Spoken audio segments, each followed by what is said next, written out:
Muy buenas tardes a todos. Les damos como siempre la más cordial bienvenida a su programa Somos Controversia, Salud y mucho más. Bueno, señores, vamos a compartir la frase correspondiente a este día. Una mano que te ayuda a levantarte cuando caes es mucho más importante que 1000 abrazos que te abrazan cuando estás de pie.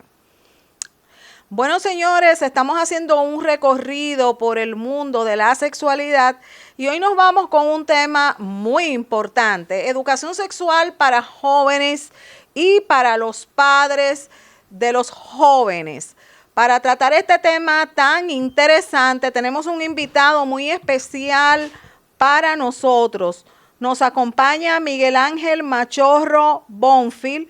Él es psicólogo, psicoterapeuta humanista, sexólogo, tanatólogo, suicidólogo y biocodificador desde México.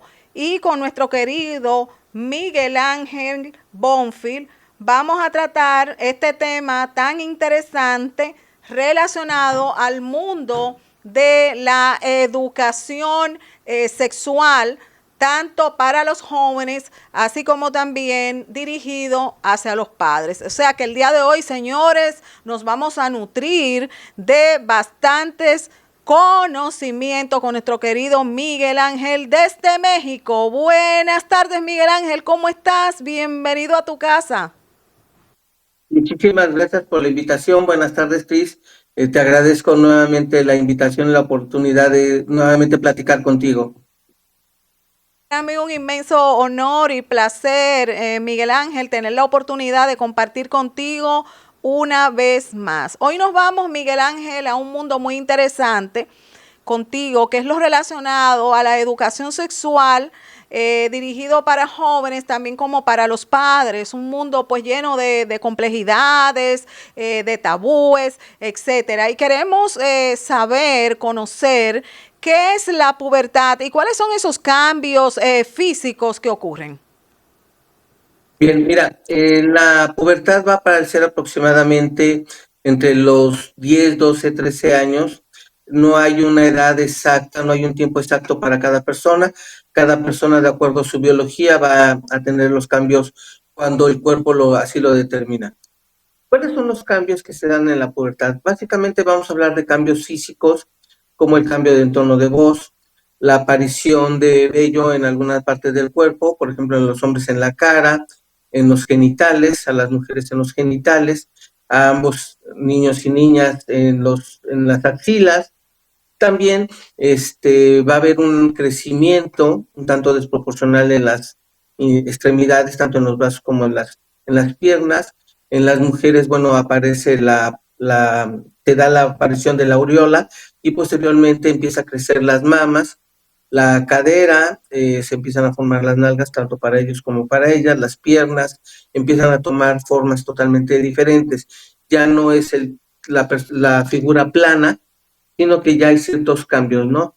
Entonces, estos cambios que se van a ir dando, el niño los va a ir percibiendo y se va dando cuenta de que en este momento ya hay un conflicto muy serio con él, porque, como te decía, como los brazos y las piernas crecen un poco raras, entonces cuando el niño vamos a notar que se cae torpemente y pensamos que no se fija, no, sino que no se está dando cuenta de que hay unos cambios en las piernas, en los pies, y que eso le dificulta un poco el traslado. También vamos a observar, es muy común en niñas y niños que quieren tomar algo y lo tiran. Es lo mismo, los brazos, las manos están creciendo y todavía el cuerpo no se adapta a este proceso de crecimiento. Entonces, básicamente, esos serían algunos cambios físicos visibles. Sin embargo, anatómicamente, en la parte de adentro del cuerpo también se van a generar algunos cambios. Empiezan a madurar los óvulos, en el caso de las niñas, empiezan los primeros procesos de ovulación, los primeros sangrados, y en el niño también ya se empiezan a generar los primeros sueños húmedos, bueno, también para las niñas, este, que ya se empieza a despertar esta parte del deseo sexual. Esto es algo bien, bien interesante, ¿no? Miguel Ángel, ¿qué es la adolescencia y cuáles son esos cambios psicológicos que ocurren en esta etapa? Mira, fíjate que de estos cambios que se presentan, por ejemplo, en la pubertad, que son cambios psíquicos, vamos a observar que, por ejemplo, en la adolescencia se van a presentar cambios de carácter psicológico. Es decir, la forma de pensar del niño es totalmente ya un poco diferente. Y el primer conflicto al cual el niño o el adolescente se enfrenta es que no sabe si es adolescente, no sabe si es niño, porque está observando sus cambios, se está dando cuenta de que se está llenando de barritos la cara, se da cuenta de que su cuerpo está cambiando, se da cuenta de que ya existen las niñas, porque hasta antes de eso, los niños solamente jalaban con los niños, las niñas solamente se juntaban con las niñas. Es más, ¿cuál era la ofensa más grande, por lo menos en mi país, la ofensa más grande que le puedes hacer a un niño? Es decirle niña. Entonces, ¿por qué? Bueno, porque pareciera ser que somos de bandos diferentes. Entonces, empiezan a aparecer estas figuras que en algún momento fueron despreciativas y hoy son apreciativas. Pero también hay algo bien interesante, empieza a formarse una forma de pensamiento bien interesante, porque ya empiezan a tomar decisiones, ellos ya se ven al espejo, ya se ven grandes, creen que lo saben todo, creen que lo pueden todo, y entonces empiezan a debatir una serie de indicaciones que antes venían de su papá o de su mamá y que ellos las obedecían tajantemente, hoy ya no, hoy ya dicen, pero ¿por qué? Porque yo lo tengo que hacer, porque no lo hace mi hermana, a mí ya me tocó, yo ya no lo quiero hacer porque lo tengo que hacer de esta manera, yo ya no quiero ir contigo, déjame en la casa, déjame hacer mis cosas, me quiero encerrar en mi cuarto, no quiero ver a nadie. Empiezo a relacionarme un poco más con mis amigos, con mis amigas, mis conversaciones cambian, y empiezo a alejarme un poco de la familia, ¿vale? Me empiezo a alejar un poco de ellos y entonces los padres dicen que nosotros estamos entrando a un cambio de la adolescencia, que es un cambio muy brusco, muy difícil, y esto lo dicen porque ellos tampoco están preparados para enfrentarse por primera vez a un niño al que le decían, haz esto y lo hacía sin rechistar, y hoy el niño debate, plantea negociaciones, se niega a hacer las cosas y entonces los padres no sabemos qué hacer con eso y pensamos que entramos en un círculo un poco incómodo para los niños y como padres no aceptamos que no estamos preparados para enfrentarnos a este nuevo personaje de la casa. Y entonces le decimos, son los cambios de la adolescencia, por eso está así. Y la verdad es que no, pues sí son cambios de la adolescencia, pero son cambios para ambos, ¿no? Para los padres y los hijos. ¿Quién es el responsable de la educación sexual de los hijos? Mira, me gustaría responderte primero lo que no es, ¿vale? Durante muchos años, a la fecha, el gobierno o los gobiernos de los países, a través de sus distintas instituciones, Cris, ha tenido que estar interviniendo en realizar una serie de actividades que eran propias de la familia. Por ejemplo, el cuidado y la educación de los niños. Y hoy nos vemos que, por ejemplo, existen las guarderías, porque los padres se tienen que ir a trabajar, y entonces los niños hay que dejarlos en algún lugar, y entonces el gobierno dice, bueno, pues mira, te doy guarderías, de gobierno o guarderías particulares donde tú puedes meter a tus hijos porque tú te tienes que ir a trabajar. Esa actividad era propia de la familia. Luego viene la primaria. Hace muchos años, no sé, no nos tocó a nosotros, pero los padres eran los que se encargaban de dar este proceso educativo en combinación y en apoyo con la escuela. Pero también era muy, muy metida la familia en este tipo de cosas. Hoy no, hoy el Estado, a través de las instituciones, se ha metido este rollo, ¿no? Y también, por ejemplo, lo podemos ver, por ejemplo, con los ancianos. Este, Hoy hay asilo de ancianos. ¿Por qué? Pues porque hoy ya no tenemos dónde poner al abuelito, ya no tenemos dónde poner a la abuelita, al papá, la mamá, que tiene alguna enfermedad y que no lo podemos cuidar. Y entonces, ¿qué pedimos? Pedimos que el gobierno intervenga y entonces se crean estos espacios para ellos cuando antiguamente era un privilegio poder cuidarlos, venerarlos a estas personas, por su edad, por su experiencia, por su sabiduría. Hoy no, hoy ya estorban, ¿no? Para algunas personas. Y entonces, fíjate, los abuelos ya son enviados a los asilos. De la misma forma, y precisamente por eso quería yo entrarle por ahí, el gobierno ha tenido que entrarle a la educación sexual de los niños, cuando esta debe de ser responsabilidad única y directamente de los padres. ¿Por qué? Porque los padres son los que se tienen que encargar de generar este acompañamiento, esta información con los hijos. ¿Por qué? Porque este proceso de educación sexual se tiene que dar desde el vientre materno, desde la concepción, desde el qué quiero, niño, niña, desde qué color de ropa le elijo, blanca, amarilla, si no sé qué va a ser, rosa si va a ser niño, rosa si va a ser niña, azul si va a ser niño. Y entonces, en esta parte, se supone que yo tengo que ya estar a participar en el proceso educativo. Cuando nace mi niño, la mamá y yo tenemos que cuidarlo, educarlo asexualmente, es decir, no tratarlo como niño, como niña, simplemente tratarlo como un bebé, un nuevo miembro de la casa. Esta parte de cómo lo vamos a educar posteriormente en la sexualidad se va a ir dando poco a poco. ¿Sí me explicó? Entonces, si nos damos cuenta, el proceso educativo de la sexualidad es una responsabilidad de los padres por el momento histórico en que van apareciendo los niños y van apareciendo el agrandamiento de la familia. Entonces, como los padres no dan esta información, bueno, y habría que preguntarnos, ¿por qué no dan esta información los padres?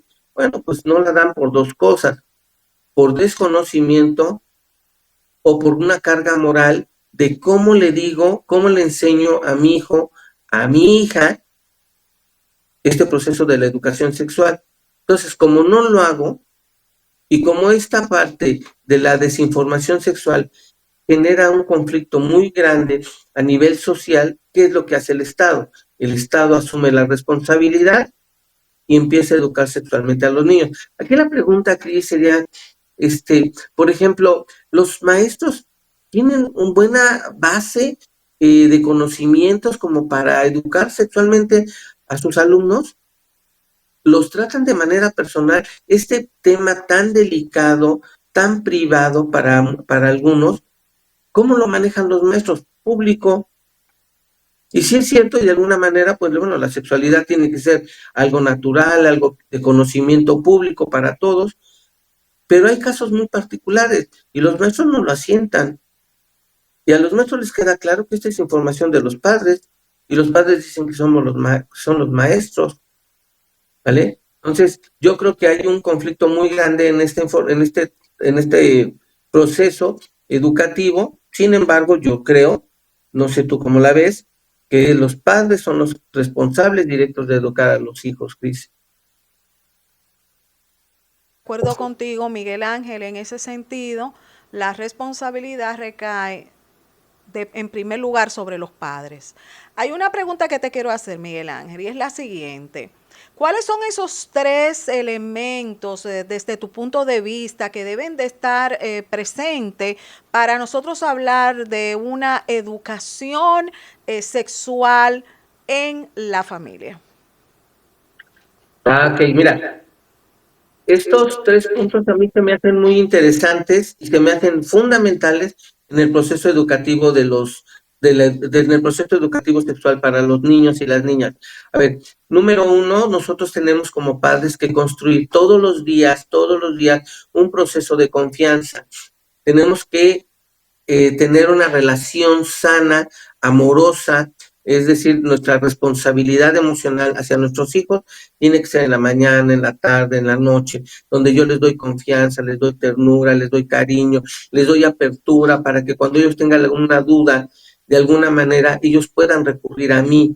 Si hay un conflicto, si tienen un conflicto en la escuela, en la calle, con su papá, con su mamá, con algún hermano, que puedan acercarse a mí por el nivel de confianza que tenemos y me puedan expresar las cosas. ¿Sí me explicó? Es decir, yo tengo que ir construyendo la confianza con ellos, no ellos conmigo. Es mi responsabilidad como adulto, como padre o como tutor, construir esta parte. Y entonces, de alguna manera, brindarles la oportunidad para que cuando ellos tengan algún conflicto se puedan acercar a mí. Entonces, número uno, yo partiría de que el primer elemento es la confianza. ¿Sí me explico? Y la confianza es algo que no porque sea yo su padre, la debo de tener. La confianza es un proceso que se va a ir construyendo poco a poco con cada uno de ellos. Cada uno de mis hijos tiene una forma de ser muy particular y con cada uno de ellos debo de trabajar esta forma de trabajar mi nivel de acercamiento, mi nivel de confianza. Una vez que yo ya tengo la confianza, debo de tener otra cosa, que es el segundo punto. Tengo que la presencia. Es decir, yo tengo que estar presente, yo tengo que ser una figura presente en la vida de los niños. Hoy sabemos que eso es muy complicado por la gran cantidad de familias monoparentales que se están dando, donde solamente está la mamá o donde solamente está el papá o donde solamente está el abuelo, la abuela y todo eso. Entonces los padres a veces no están presentes. Pero también se dan casos donde, a pesar de que están separados los padres físicamente, a través de la separación física, a través del divorcio, hay padres que siguen estando presentes. Y cuando digo padre, estoy hablando del padre y de la madre. Entonces, los padres siguen presentes. Y entonces, cuando el niño necesita una información, cuando el niño necesita ser orientado, entonces los padres están presentes. Es decir, estamos viendo la televisión, hay algún comentario, sucede algún evento, y entonces ese es el momento en que nosotros vamos a utilizar para decirle al niño, mira, yo creo que esto tendría que ser así. ¿Tú qué piensas? ¿Tú qué harías en su lugar, eh? Mira, yo pienso que si el niño o la niña hubieran hecho esto y esto y esto, bueno, pues a lo mejor sería más fácil o más difícil. ¿Tú cómo la ves? Es decir, hay una plática. Por ejemplo, viendo una película, ¿no? Estamos viendo la película y pasan algunas escenas y explicarle o preguntarle, oye, ¿tú qué piensas de esto?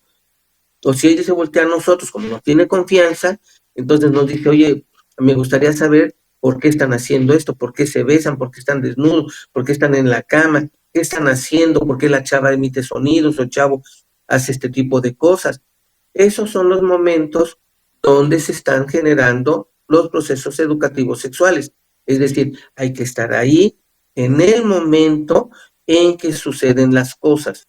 Porque nosotros no podemos decir que vamos a tener clases de 5 a 6 todos los días, o lunes, miércoles y viernes en la casa, sobre educación sexual. Y vénganse niños, porque hoy toca educación sexual. No, educación sexual se va dando, yo creo, en los momentos en que deba de surgir la información. Además de cuando el niño nos pregunta algo, poderle contestar. ¿Sí me explico? Y el tercer elemento, Cris, que a mí se me hace muy importante, además de la confianza, además de la presencia, es la disponibilidad. Es decir, yo puedo estar físicamente ahí, pero estoy con mi teléfono, estoy viendo el fútbol, o estoy tomando, o estoy platicando, o estoy durmiendo, o cada vez que alguien me pregunta, oye papá, ¿qué es esto? Le digo, ¿sabes qué? Mira, no me estés molestando, ve con tu mamá, o pregúntaselo a otro lado, o agarra un libro, estudia, o métete al internet. Es decir, no estoy disponible para él. ¿Sí me explicó? Entonces, estos tres elementos son fundamentales, Cris. Número uno, la confianza. Número dos, la presencia. Y número tres, la disponibilidad.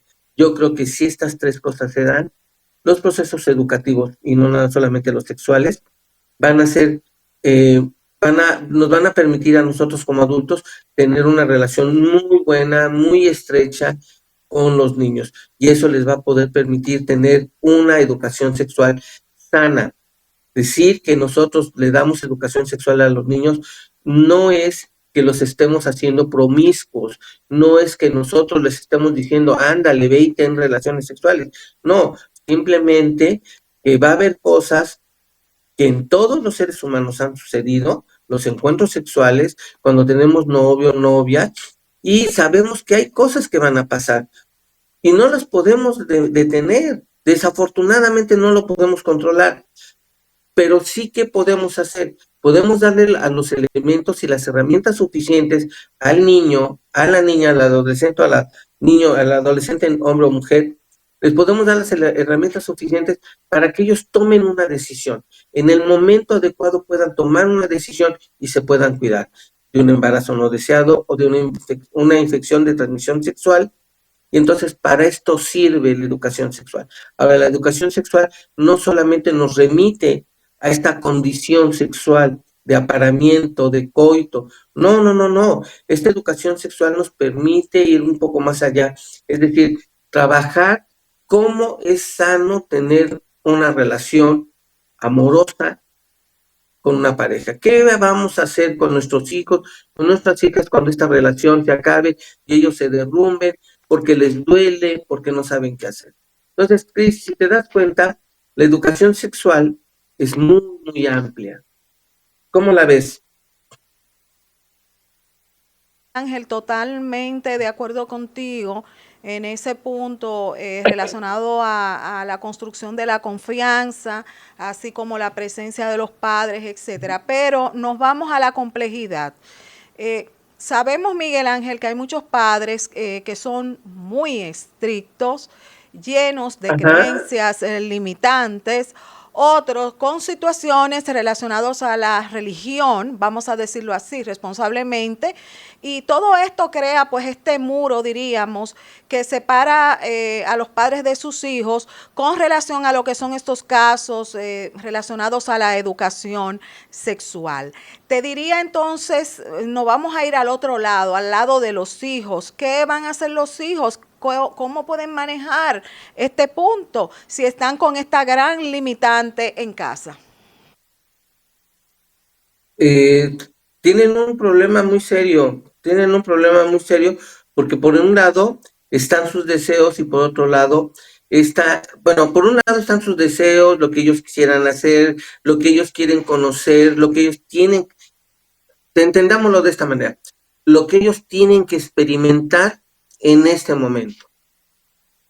O sea, tenemos que aceptar como adultos que a los 13, 14 años los niños van a tener una serie de experiencias que tienen que vivir en ese momento.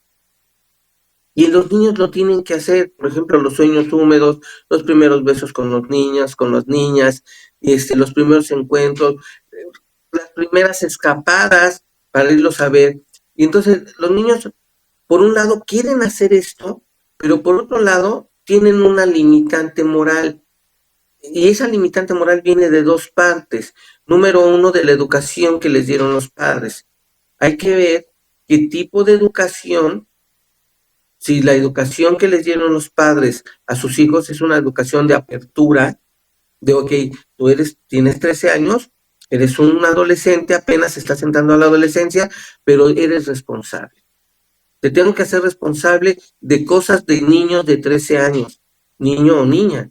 Tienes 15 años, te tengo que hacer responsable de esto. Pero para que yo te haga responsable, tengo que darte los elementos y las herramientas, la información con la que tú vas a trabajar. ¿Sí me explicó? Entonces, el niño quiere hacer cosas, pero por un lado tiene el no del papá y de la mamá. No hagas esto, no hagas el otro, no hagas aquí, no hagas allá. Y por otro lado, también viene esta parte de la cuestión teológica, de la cuestión religiosa, donde hay una serie de preceptos que las personas que siguen esas corrientes religiosas, es decir, que si son católicos, si son judíos, si son musulmanes, si son testigos de Jehová, si son de cualquier religión, cada religión tiene una serie de preceptos que les pide a sus feligreses, a sus seguidores, que deben de acatar tácita y llanamente. Entonces, la pregunta aquí es muy complicada porque está el impulso de lo que yo quiero hacer contra la parte moral que me limita y no me deja actuar, porque entonces si lo hago, voy a tener un sentimiento de culpa. Pero bueno, mira, Cris, aquí hay algo bien interesante. En términos reales, ¿qué están haciendo los niños y las niñas? ¿Se están yendo por la parte moral o por la parte del impulso? Se están yendo por la parte del impulso. La parte moral religiosa y la parte moral de la familia no la están tomando así como que muy en cuenta.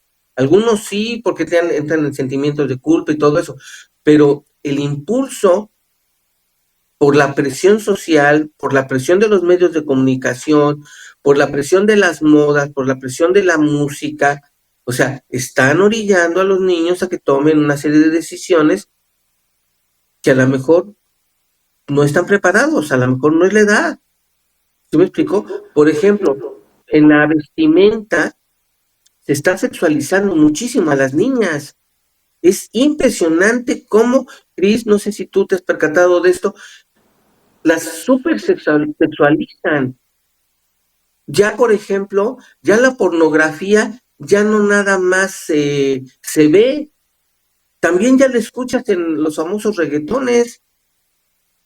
O sea, es una falta de respeto, según yo, y según mi moral, es una falta de respeto, porque si no fuera así, entonces yo me preguntaría, ¿permitirías que a tu hija le lleven una serenata con música de reggaetón de este tipo? Yo no, yo no Exactamente. lo haría, yo no lo permitiría, a mí no me gustaría.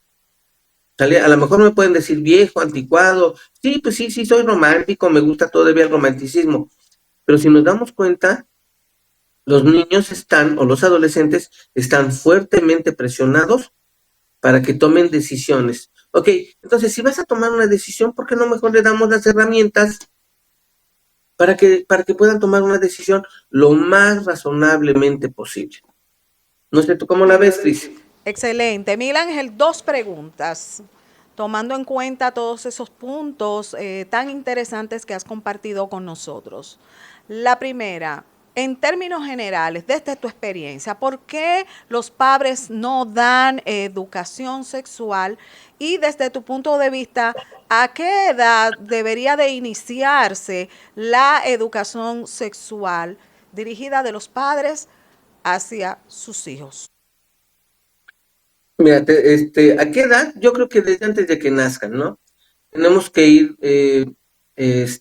aceptando que, que venga sano. ¿Sí me explicó? A mí me interesaría que mi hija, o mi hijo, mi hija, cuando nazcan sanos. De hecho, déjame, te platico que cuando mi esposa estaba embarazada, en el momento en que todo el proceso del embarazo para mí era, pues trataba yo de hacerlo lo más amenamente posible, pero yo quería que vinieran sanas, o sanos, lo que fuera, ¿no? Entonces, ya una vez que yo tengo la garantía de que están sanos, entonces, pues puedo empezar a trabajar educación sexual con ellos, no les voy a imponer un juguete, no les voy a imponer un color, voy a permitir que ellos se den la oportunidad de ir eligiendo algunas cosas, porque esta es parte de la educación sexual, el respeto, ¿no? Y no podríamos decir, bueno, pero ¿por qué si el niño quiere jugar con muñecas? Bueno, pues déjalo. O sea, el hecho de que se vaya con la hermana a jugar a la casita, a la escuela, no es indicativo de nada. Es indicativo de que están jugando. ¿Sí me explico? Y entonces, tenemos una que aceptar y empezar a respetar. Ahora, tu segunda pregunta, Cris, a mí se me hace muy interesante por lo siguiente. Mira, muchos padres hoy hacen exactamente lo mismo de lo que se quejan de sus hijos. Están pegados en el celular. ¿Sí me explico? Y si no están pegados en el celular, están pegados a otra cosa. Ok, entonces, a ver, ¿por qué los padres no le dan educación sexual a los hijos? Bueno, pues porque no saben. Y entonces, pero a ver, no sabe el papá, pero tampoco sabe el hijo. Entonces, a mí se me hace interesante, ¿por qué si el niño se da la tarea de buscar en el internet muchas cosas, por qué no el padre se da a la tarea, o los padres se dan a la tarea de buscar en el internet toda la información sexual que puedan presentarle a sus hijos? Cuando yo empiezo a platicar con mis hijas, me doy cuenta de las cosas o de los temas que ellas ya quieren empezar a platicar. Entonces yo me tengo que empezar a preparar para darles educación sexual. Ahora, aquí es bien interesante. Yo, Miguel, soy varón, tengo un niño y se me hace muy fácil, según yo, darle orientación y acompañamiento sexual a mi hijo. ¿ok? Le puedo decir por qué se están dando sus cambios físicos, su forma de pensar, le estoy platicando cómo se llaman las partes del cuerpo, cómo funcionan, le puedo explicar cómo se puede poner un condón, que necesitan tenerlo para cuando tenga sus primeras experiencias sexuales, le pongo 2, 3 condones en la cartera y lo mando a la calle, ¿ok? Pero eso mismo no se lo puedo decir a mi hija. O sea, ¿cómo yo como varón, con mis limitantes, le voy a decir a mi hija, mira, agarra tus condones y te lo tienes que poner hacia el chavo? No, eso me da pánico. O sea, ¿cómo le hago? Y entonces le digo a su mamá, enséñale tú. Pero si la mamá está igual que yo, entonces, ¿te das cuenta que la orientación sexual se da más fácil a los niños que a las niñas? Por un problema de pena, por un problema de no saber cómo abordar el tema. Esta parte donde ya a los 13, 14, 15 años ya sabemos de historias de niñas que tomaron pastillas o que hicieron algún procedimiento y abortaron y nosotros nos quedamos así como, fin, ¿y ahora qué le digo, no? O sea, ¿cómo la oriento? Tengo en este momento un caso de una niña, abortó de 15 años aproximadamente, por decir algo, por ejemplo, y bueno, entonces tengo a mi hija y cómo le explico este tipo de cosas si yo no las sé o si las sé, no sé cómo abordarlo. Entonces, en esos casos, ¿qué es lo más procedente? ¿Qué es lo más prudente? Número uno, reconocer y aceptar que como padre tengo un limitante, ya sea de conocimientos o de habilidad para poderle enseñar a mi hijo y a mi hija esta información. Entonces, ¿por qué no lo llevo con un sexólogo? ¿Vale? Con una persona especialista en el tema que me ayude a poderle proporcionar información y las herramientas suficientes al niño y a la niña para que se puedan curar, perdón, se puedan proteger, ¿sí me explicó? Y que en algún momento dado, bueno, pues puedan tomar una decisión sana, una decisión razonable, ¿no? Pensar que los niños o los jóvenes no van a tener este tipo de encuentros sexuales es minimizar la realidad, es no querer aceptar lo que hoy está pasando. Puede que nos guste o puede que no, puede que estemos de acuerdo o no. Sí, mira, déjame, te platico algo rápido. Una amiga me decía, su hijo estaba en la secundaria, acababa de entrar a la secundaria, y yo le preguntaba, oye, de broma le dije, oye, ¿y ya eres suegra? Y lo que me dijo fue algo que me impresionó muchísimo. Me dijo, mi hijo tiene prohibido tener novia hasta que salga de la universidad. Y lo primero que yo pensé, dije, eres el prototipo de la madre a la que hay que engañar. Sale. Miguel Ángel, Ni modo. Sí, sí. tú sabes, Miguel Ángel, que el mundo de la sexualidad tiene muchas complejidades y vemos casos de sujetos, de personas que no saben qué es lo que le gusta por fin. O las mujeres, o los hombres, o los dos, o ambos. Tomando en cuenta este punto, que sabemos que hay personas que todavía pueden estar en este tipo de posición, ¿a qué edad específicamente, Miguel Ángel, se define la orientación sexual de un sujeto, de una persona, sea hetero, homosexual, bisexual? Háblame sobre este punto que es muy, muy complejo. Claro. Mira, hoy, 2024, todavía no, las personas, las que saben de este negocio, todavía no se atreven a dar tajantemente una respuesta. Sin embargo, déjame decirte que todo pareciera ser que se está inclinando a que las personas no se hacen, nacen. La orientación sexual, la identificación sexual, la traemos desde que nacemos. Mira, cuando se genera este proceso en el encuentro entre el óvulo y el espermatozoide, se empieza todo un proceso de división celular y entonces a los pocos minutos, al poco tiempo, van a estar presentes 3 cadenas genéticas. La cadena genética del papá, la de la mamá y la del nuevo ser, ¿vale? En el cromosoma 23 va a aparecer toda nuestra información sexual. Y en ese cromosoma 23 sexual van a aparecer 2 cosas. O eres niño o eres niña. Es decir, o tienes pene o tienes vagina. No hay más. ¿Vale? En este caldo genético todavía no se ha podido determinar en qué parte exactamente se encuentra la parte donde aparece el gusto, o por hombres, o por mujeres, o por ambos. Todavía no.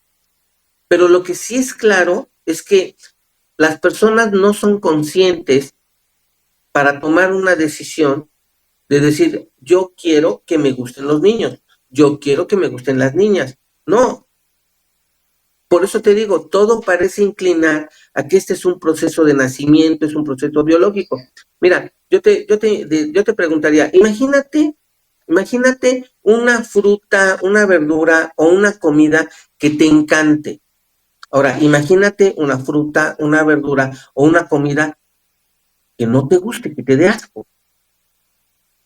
¿Sí me explicó? Por ejemplo, a mí me resulta muy complicado poder creer y entender que haya personas que no les guste la fruta.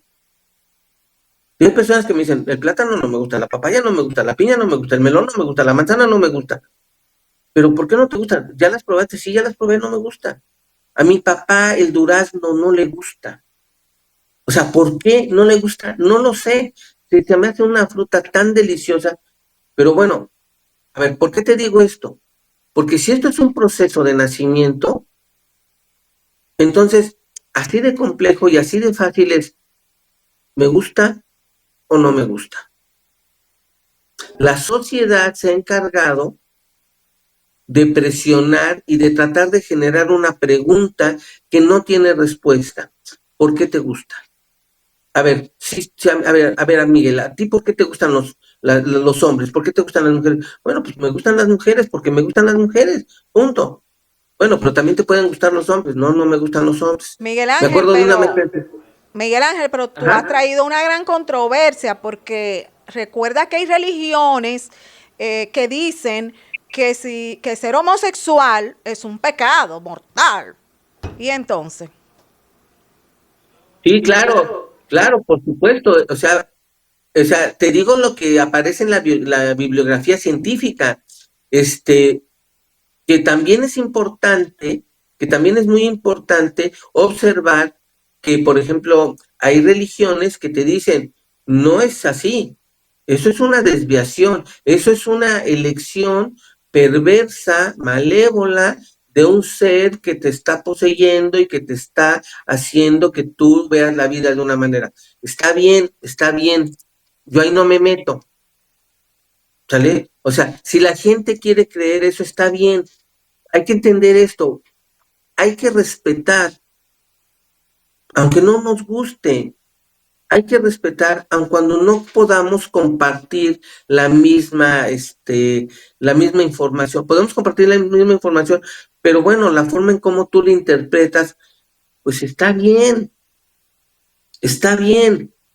no hay ningún problema. Si tú crees que eso es religioso, está bien. Yo te invito que desde tu religión, bueno, puedas hacer algún tipo de actividad que haga que estas personas intenten regresar al camino del bien. ¿Sí me explicó? A mí una vez me tocó ver un caso donde en una religión, le dijeron, a ver, tú eres hombre porque ya te casaste y porque tienes una hija. Ahorita no nos salgas con que eres homosexual. Y entonces lo metieron en una serie de procesos teológicos en donde lo hicieron ver que él tenía que ser hombre. No es si quieres ser hombre, tienes que ser hombre, tienes que ser varón, a eso me refiero. Y entonces le dijeron, mira, si tú no vas a hacer esto, si tú no vas a obedecer el mandamiento bíblico, entonces pues vas a tener que ser expulsado de tu clan, o sea, no vas a poder ver a tu familia, a tu pareja, a tus hijos, no los vas a poder ver, vas a estar limitado también de tu segundo clan, el clan de origen, tus papás, tus hermanos, no vas a poder entrar a verlos, ellos no van a poder hablar contigo, y este gran clan de la iglesia y de la sociedad, también vas a ser excluido. Entonces, el chavo dice, bueno, pues si todo eso voy a tener que pagar. Entonces, ¿sabes qué? No, sí, así ya entendí. Sí, soy hombre. No, a mí me gustan las mujeres, no los hombres. La pregunta sería, ¿qué tan honesto y qué tan sincero está haciendo este cambio? Yo tengo mis reservas, pero también te repito, Cris, me toca respetarlo. ¿Sí me explicó? Porque es muy difícil poder contrapuntear a la ciencia contra la religión. Es muy complicado, muy complicado. Sin embargo, te repito, los que saben de esto te pueden decir, se abre todo este genoma humano, se descubre todo este genoma humano, que hasta, ¿te acuerdas? No sé si recordarás, que hasta diseñaron a una oveja, a Dolly o algo así. O sea, crearon vida aparentemente de la nada, ¿no? O sea, crearon un ser vivo. ¿Sí me explicó? O sea, la ciencia nos está enseñando lo que ella está descubriendo. ¿Queremos creerle? Podemos creerle. ¿Podemos no creerle? También podemos no creerle. ¿Sí me explicó? Entonces, yo pienso que hay que respetar lo que cada persona quiere creer. Lo importante de cada ser humano son sus creencias. Sus creencias no es otra cosa más que todas esas ideas que han ido ingresando a su cuerpo, a su cerebro, a través de un proceso histórico de relación con sus papás, con sus iglesias, con su familia, con sus amigos. Y entonces, está bien. ¿Sí me explicó? O sea, si tú me dices, o alguien me dice, mira, ¿sabes qué? Yo físicamente soy hombre, pero tengo una orientación como mujer, está bien, no hay ningún problema. Es más, mira, Cris, yo te puedo decir que en mi vida personal yo tengo solamente amigos y amigas. Lo que ellos decidan ser o sus gustos y sus preferencias, eso a mí no me importa. Yo no soy nadie para poder decirles lo que deben de gustarles o no. Son mis amigos, los amo y los respeto. Así de sencillo. ¿Tú cómo la ves, Cris? De acuerdo contigo, No te Miguel escucho. Ángel. Okay. Excelente, Ya. ¿me escuchas ahora? Estoy totalmente de acuerdo contigo en todos esos puntos que acabas de compartir con nosotros. Puedo decirte que una vez tuve un caso muy cercano de alguien que venía pues de una familia muy estricta y con todos estos asuntos. Y la persona tomó la decisión, Miguel Ángel, de combinarse con una de las mejores amigas que estudiaban en la universidad, y esa amiga era la que presentaba a la familia como que era su novia. Y su novia era para todos, pero su realidad era otra bastante distante. Y luego de eso, al pasar los años, lamentablemente esa persona se suicidó. Ese fue el final. Quiero hacerte entonces una pregunta. ¿Qué ocurre específicamente en los casos en que esas familias o algunas familias no aceptan la orientación sexual de cualquiera de sus hijos? Hay una frase aquí en mi país que dice que no podemos tapar el sol con el pulgar del dedo. ¿Por qué no? Porque lo que es, nos guste o no. ¿Sí me explicó? Y entonces, por ejemplo, ¿cómo le hace un chavo para enfrentarse a una familia con principios morales muy rígidos, en donde esta familia le dice, ¿sabes qué? Aquí solamente de este color. Aquí no se permiten ni lesbianas, ni homosexuales, ni bisexuales. Aquí todos somos heterosexuales. Los que quieran estar en esta familia solamente son de este tipo. Y entonces, ¿qué es lo que haces tú como individuo? Lo reprimes, escondes, mientes y vas a construir vidas paralelas. Por un lado, tengo una vida paralela como heterosexual y por el otro lado tengo una vida paralela como homosexual o como lesbiana o bisexual, porque no las puedo juntar a las dos, ¿no? Un día me dijo una señorita, me dice, mi gran problema es que mi abuela es la que manda en toda la casa, en toda la gran familia, y mi abuela no permite la homosexualidad, habla muy mal de ellos, dice, y a mí me gustan las mujeres. Le digo, bueno, ¿y qué se te ocurre que hagamos? Me dice, por el momento nada. Y me dice, lo único malo es que todo el tiempo me están preguntando que cuando llegó un novio. Y le digo, ¿y qué se te ocurre? Me dice, pues ya tengo un amigo que ya le dije que se tiene que hacer pasar por mi novio, porque ese niño también es homosexual. Sí. Y entonces los dos tienen que jugar esta doble vida. Y hay personas que se tienen que casar, tienen que tener hijos, ¿no? Y hay casos donde las chavas o las chavas te dicen, ¿sabes qué? Es que este cuate de veras, o sea, hizo milagros para poder generar este acto de penetración. ¿Sí me explicó? O chavas que me dicen, ¿sabes qué? Yo estaba a punto de vomitar porque no toleraba yo al tipo sobre de mí. Y entonces, ¿qué es lo que sucede? A ver, ¿cuál es la salida que yo tengo si tengo una presión económica, una presión social, una presión familiar, una presión de negocios? Hay una gran presión. ¿Cuál es mi salida? La salida que tomó tu amigo o la persona que conoces, que conocías. ¿Por qué? Porque la presión es muy fuerte y no es que quiera matarse, simplemente quería salir de esta presión, de esta situación que lo estaba rebasando. ¿Sí me explico? Yo te puedo asegurar y apostar que no es un caso aislado, ¿eh? Ahora, por qué las familias no lo aceptan? Porque, a ver, ¿qué tan difícil sería preguntarle al papá o a la mamá, oye, ¿te gustaría ver feliz a tu hijo y a tu hija o a tu hija? ¿No te gustaría verlos felices? ¿Sí te gustaría verlos felices? Entonces, ¿por qué no empiezas por aceptar su orientación sexual? ¿Por qué no empiezas por aceptar que a ellos o a ellas esto es lo que les gusta? Y no porque sean homosexuales o sean lesbianas, como nos los han hecho creer en la sociedad, son los malos, son los violadores, son los perversos.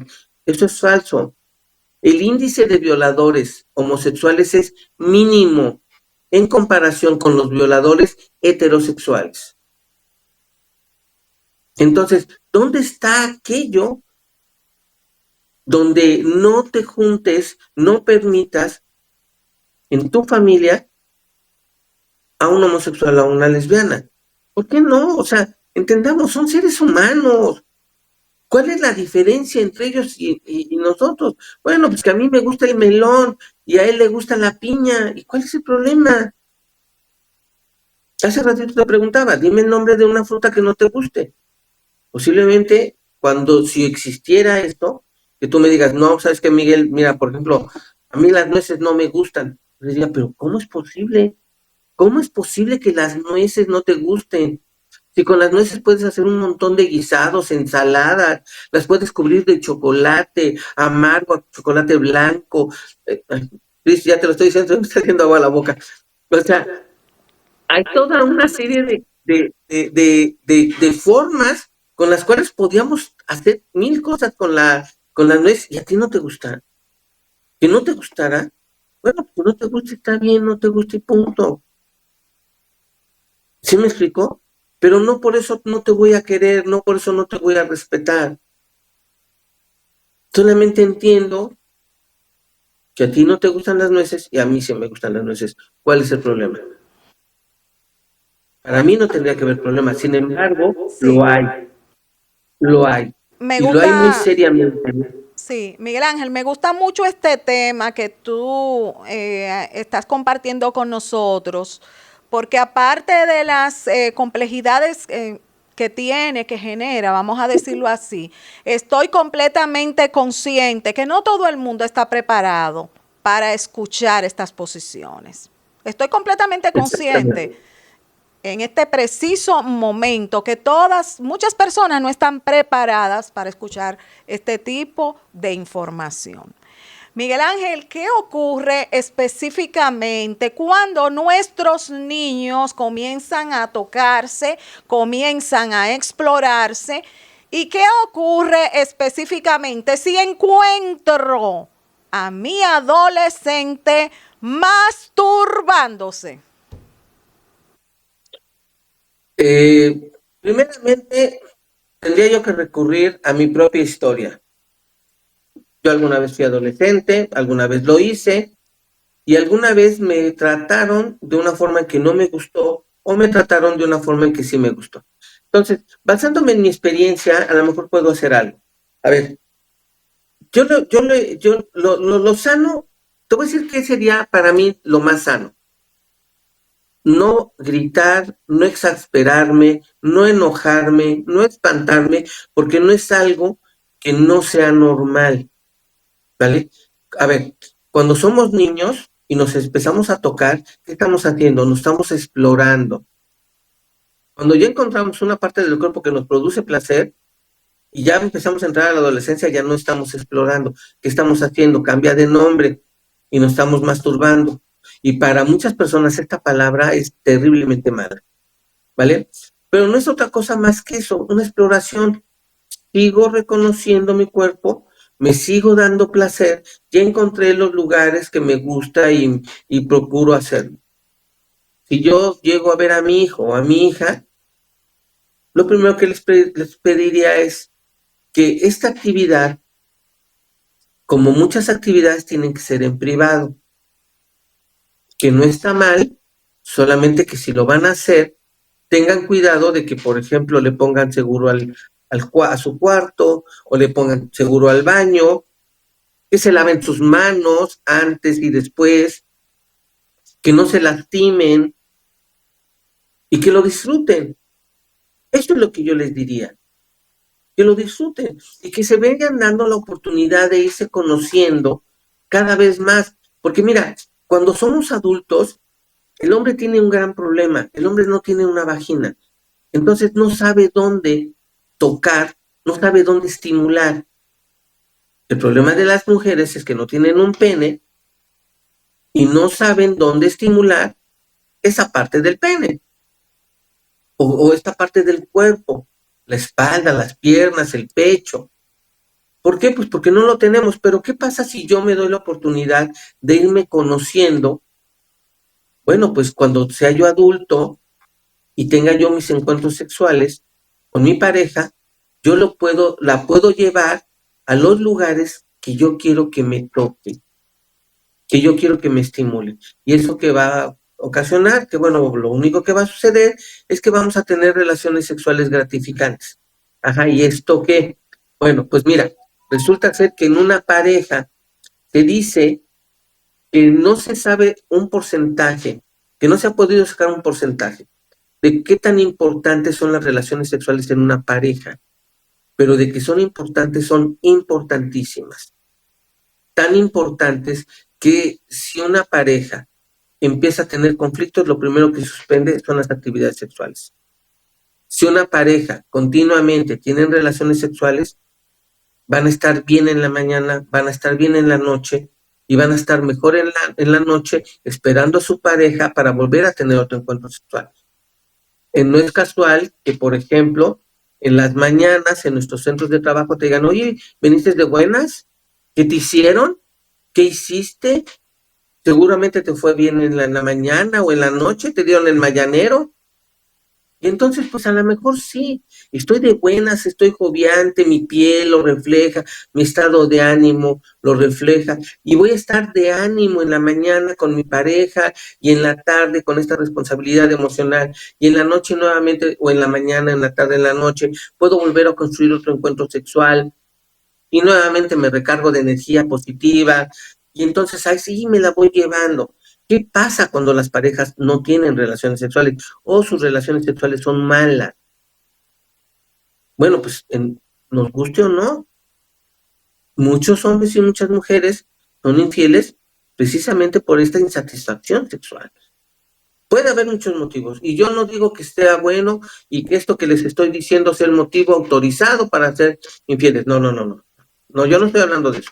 Yo estoy diciendo de por los motivos por los cuales a veces lo son, ¿vale? Entonces, ¿por qué es importante permitir que nuestros adolescentes se toquen, se descubran desde ellos mismos si es algo normal? Es mi cuerpo, yo aquí vivo, pues denme chance de conocerlo, ¿no? Es como que tú te cambiaras una casa, tú, yo, o quien sea, te cambia una casa y que te digan, oye, ¿y el baño? Ay, no, pues no sé. Oye, ¿y las recámaras? No, no, pues tampoco sé. Pero pues, si tú vives acá, sí, pero yo de este cuartito no me muevo. No, no, no, o sea, yo creo que es un poco lógico, ¿no? Pero bueno, eso es lo que yo creo. No sé tú cómo la ves, Cris. Estoy totalmente de acuerdo contigo. Miguel Ángel, si a mí me gusta el sexo oral, a mí me gusta que mi pareja me practique el sexo oral y a mi pareja no le gusta, ¿qué va a pasar ahí? Pues yo creo que hay que platicar. Yo creo que hay que platicar por qué me gusta, por qué no le gusta a mi pareja. A ver, ¿cuál es el motivo por el cual no le gusta? Y preguntarle, bueno, si tuviste una experiencia inadecuada, una experiencia mala, ¿qué te parece si me das a mí la oportunidad de tener ahora una experiencia contigo de esta naturaleza? Si aún conmigo esta experiencia te resulta inadecuada, ¿ok? Entonces puedo entender que en nuestro catálogo de cosas que podemos tener en nuestra relación sexual, el sexo oral, por ejemplo, de mí hacia mi pareja, no va a haber. ¿Sí me explicó? Pero bueno, no quiere decir que porque no haya sexo oral de mí hacia mi pareja, porque a mi pareja no le gusta, no quiere decir que no pueda yo utilizar otras estrategias, otras técnicas de excitación, de generar un encuentro erótico, de generar un encuentro sexual placentero. Pues sí, no le gusta, punto. Tengo que respetarlo, debo de respetarlo, ¿no? Pero bueno, también yo le puedo decir a mi pareja, bueno, ¿por qué no me das la oportunidad de que lo intentemos tú y yo? A ver qué pasa. ¿Sí me explicó? A mí una vez en consulta me decía una, una pareja, me decía el chavo, es que a mi pareja no le gusta que que yo le haga sexo oral. Y la chava me decía, no me gusta porque no me gusta que tú me hagas sexo oral y luego me quieras besar, porque no me gusta el olor de mi vagina, no me gusta cómo sabe mi vagina. Entonces, cuando tú me haces sexo oral y luego me quieres besar, no me gusta. Y entonces el chavo le dijo, bueno, oye, ¿y si compramos un condón vaginal? Dijo la chava, no sé, nunca lo he hecho. Compraron el condón vaginal, el chavo le puede hacer sexo oral a la chava y la puede besar y no pasa nada. Y entonces ya dentro del catálogo, ya la chava ya lo permite. Pero ¿qué pasaría si no lo permite? Hay que respetarlo. Porque mira, el sexo, para que se dé una relación sexual gratificante, tienen que cumplirse 4 elementos importantísimos. Número 1, tiene que ser placentero para los dos. Número 2, tiene que ser consensuado. No tiene que generarle dolor a mí ni a terceros. Si se cumplen estos 4 requisitos, la relación sexual podrá ser gratificante. ¿Vale? No sé tú cómo la ves. Vamos bien, excelente. ¿Qué hago si yo me entero que mi hija eh, está teniendo relaciones sexuales con el novio? y es una adolescente. A ver, ponle una edad.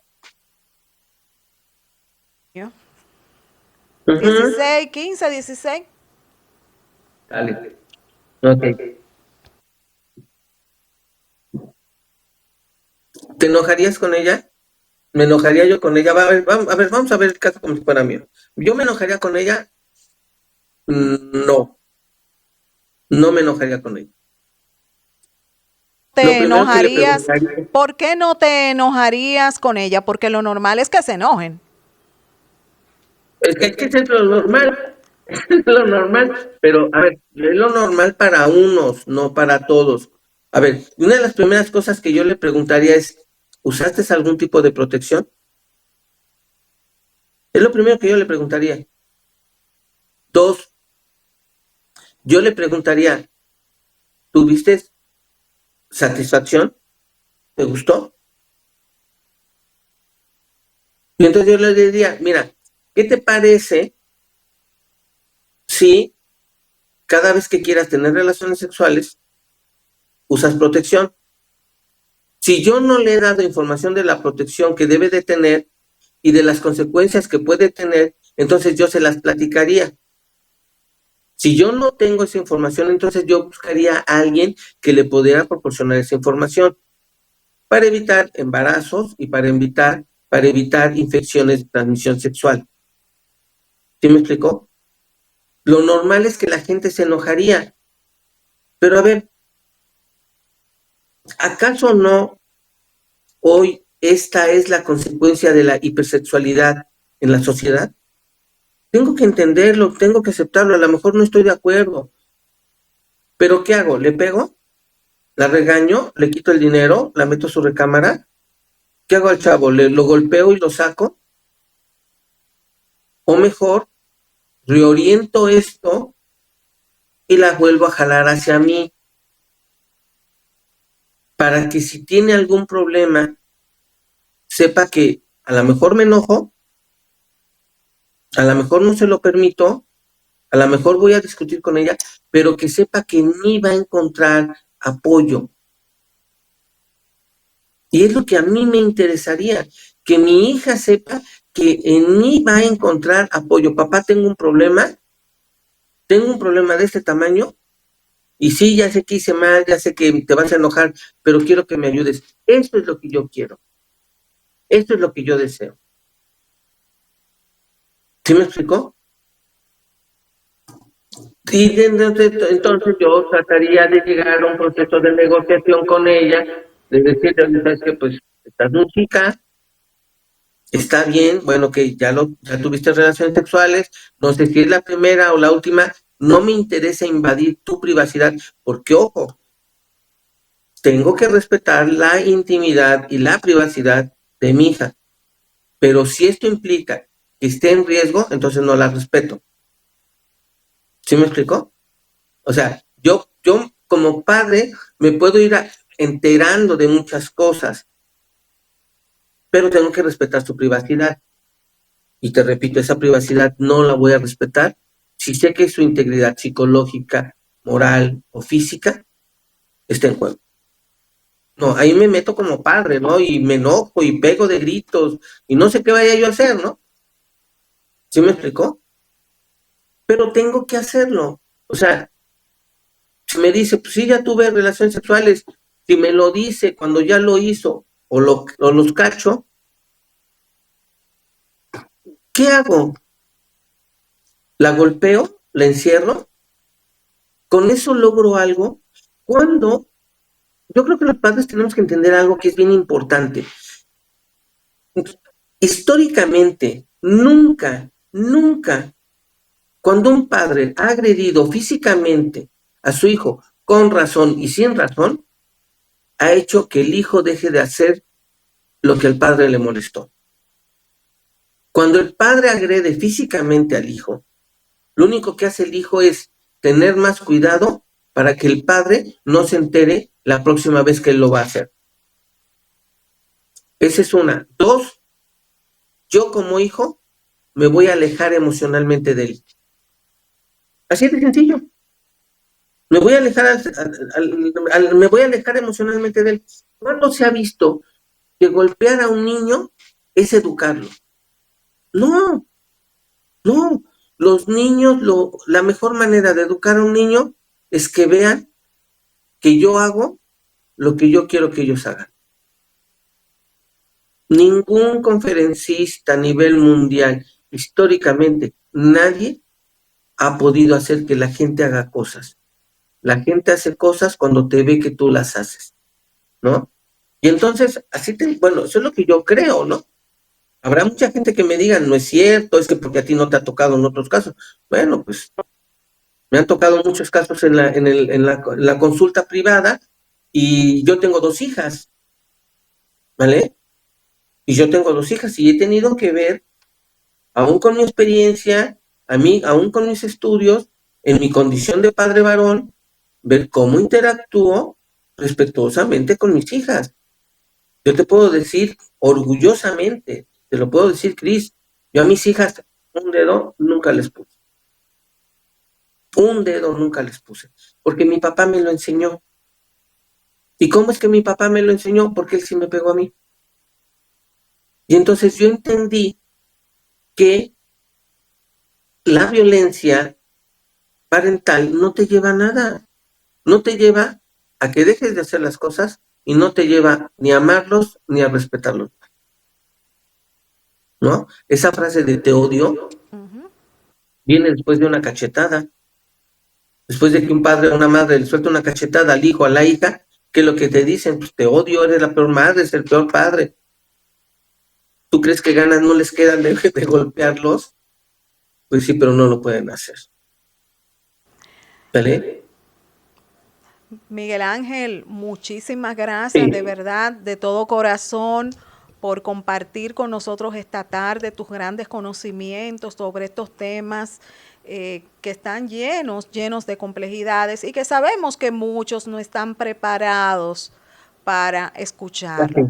Eh, Quedaron muchas preguntas y por tal razón pues te invito públicamente a que hagamos una segunda parte, ya que nos faltó un recorrido muy interesante por el mundo de la pornografía relacionado al mundo de los adolescentes y lo relacionado también a lo que es si debemos de educar sí o no de manera independiente a nuestros adolescentes desde el punto de vista emocional y económico, así como muchísimas preguntas que han quedado, inclusive tengo aquí en las redes sociales muchas preguntas también que quedaron pendientes para ti. Por tal razón, estás comprometido públicamente a una segunda parte que le vamos a titular Educación Sexual para Jóvenes y Padres en su segunda parte. Muchísimas gracias, de verdad para mí un gran honor haber compartido contigo esta tarde y habernos todos aquí en casa, habernos nutrido con tus grandes conocimientos. No, el agradecido soy yo, te le agradezco mucho la oportunidad de volver a platicar contigo, con tu auditorio, te lo agradezco mucho, me siento muy honrado, de verdad. Y sí, cuando tú me digas, nos vemos otra vez, ¿vale? Gracias. Bueno, señores, hemos llegado al final de esta entrega maravillosa correspondiente esta tarde. Será hasta mañana, si papito Dios lo permite. Bueno, mañana nos vamos al mundo de los chelitos, de los cuartos, el doble sueldo. Señores, hemos hecho una encuesta y mañana vamos a decir qué está pasando con el doble sueldo. ¿Cuántos ya no le queda nada? ¿Qué está pasando? ¿Cuántos están bien en este sentido? Así que mañana nos vamos al mundo del doble sueldo. Soy Crismelis Brito Padilla, su doctora controversia. Hasta mañana, mis amores. Bye.